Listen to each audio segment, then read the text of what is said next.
Hi friends, trendy talk Kannada YouTube ಚಾನಲ್ಗೆ ಸ್ವಾಗತ.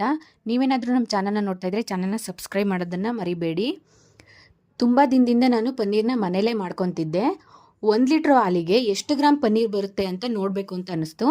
ಅದಕ್ಕೆ ನೋಡೋಣ ಅಂತ ಇವತ್ತು ಪನ್ನೀರ್ನ ಮಾಡ್ತಾಯಿದ್ದೀನಿ. ಪನ್ನೀರ್ ಮಾಡೋದಕ್ಕೆ ಮೊದಲನೇದಾಗಿ ನಾನು 1 ಲೀಟ್ರ್ ಹಾಲನ್ನು ತೊಗೊಂಡಿದ್ದೀನಿ. ಅದನ್ನು ಶೋಧಿಸ್ಕೊಂಡ್ಬಿಟ್ಟು ಒಂದು ಪಾತ್ರೆಯಲ್ಲಿ ಹಾಕಿ ಕುದಿಸ್ಕೋಬೇಕು. ಆಲ್ಮೋಸ್ಟ್ ನಾನು ಒಂದು 3 to 4 ಮಂತ್ಸಿಂದ ಪನ್ನೀರ್ನ ಮನೇಲೇ ಮಾಡ್ಕೊತಾ ಇದ್ದೀನಿ.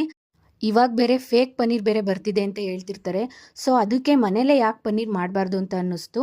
ಇದರಲ್ಲಿ ನಾನು ಸ್ನ್ಯಾಕ್ಸ್ ಕೂಡ ಮಾಡ್ತೀನಿ, ಹಾಗೆ ಬಿರಿಯಾನಿ ಮತ್ತು ಗ್ರೇವಿಗಳು ಕೂಡ ಮಾಡ್ತಾಯಿರ್ತೀನಿ. ಇವಾಗ ಹಾಲು ಚೆನ್ನಾಗಿ ಕುದೀತಾ ಬರ್ತಾ ಇದೆ. ನಾವು ಒಂದು ಖಾಲಿ ಪಾತ್ರೆಗೆ ಮೊದಲೇ ಬಟ್ಟೆನ ಮೇಲೆ ಹಾಕ್ಕೊಂಡ್ಬಿಟ್ಟು ಇಟ್ಕೊಂಡಿರಬೇಕು. ಇವಾಗ ಹಾಲು ಕುದೀತಾ ಇದೆ ಅಲ್ವಾ, ಅದಕ್ಕೆ ನಾವು ನಿಂಬೆ ರಸನ ಹಾಕಬೇಕು. ನಾನು 2 ನಿಂಬೆಹಣ್ಣಿಂದ ರಸನ ತೊಗೊಂಡಿದ್ದೀನಿ. ನಾವು ನಿಂಬೆಹಣ್ಣಿನ ರಸನ ಆ್ಯಡ್ ಮಾಡಿದ ಮೇಲೆ ಕಂಟಿನ್ಯೂಸ್ ಆಗಿ ಕೈ ಆಡಿಸ್ತಾನೆ ಇರಬೇಕು, ತಳ ಒತ್ತಬಾರ್ದು ಅಲ್ವಾ. ಅದಕ್ಕೋಸ್ಕರ ಕಂಟಿನ್ಯೂಸ್ ಆಗಿ ಕೈ ಆಡ್ತಾ ಅದು ನೀರು ಸಪ್ರೇಟ್ ಆಗೋಗುತ್ತೆ ಮತ್ತು ಪನ್ನೀರ್ ಕೂಡ ಸಪ್ರೇಟ್ ಆಗುತ್ತೆ.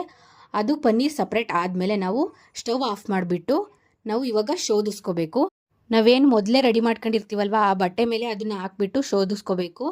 ಆಮೇಲೆ ಪನ್ನೀರು ಸಪ್ರೇಟಾಗಿ ಬಟ್ಟೆಯಲ್ಲೇ ಇರುತ್ತೆ, ಅದಕ್ಕೆ ಸ್ವಲ್ಪ ತಣ್ಣೀರನ್ನ ಹಾಕಬೇಕು. ಆಮೇಲೆ ಬಟ್ಟೆನ ಕಂಪ್ಲೀಟಾಗಿ ಮಡಿಸ್ಬಿಟ್ಟು ಚೆನ್ನಾಗಿ ಆ ನೀರು ಹೋಗೋವರೆಗೂ ಹಿಂಡಬೇಕು.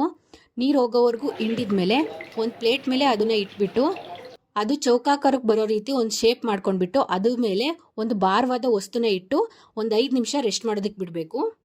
5 ನಿಮಿಷ ಆದಮೇಲೆ ಅದನ್ನು ತೆಗೆದ್ರೆ ಸಾಫ್ಟಾಗಿರುವಂತಹ ಪನ್ನೀರು ರೆಡಿ ಆಗುತ್ತೆ. ಇವಾಗ ನಾವು ಅದನ್ನು ವೇಯ್ ಮಾಡಿ ನೋಡೋಣ ಅದು ಎಷ್ಟು ಬರುತ್ತೆ ಅಂತ. ಇಲ್ಲಿ ವೇಯ್ ಮಾಡ್ತಾ ಇದ್ದೀವಿ ನೋಡಿ, ಇದು 107 ಗ್ರಾಮ್ ಬಂದಿದೆ. 1 ಲೀಟರ್ ನಂದಿನಿ ಹಾಲಿಗೆ 107 ಗ್ರಾಮ್ ಪನ್ನೀರ್ ಬಂದಿದೆ.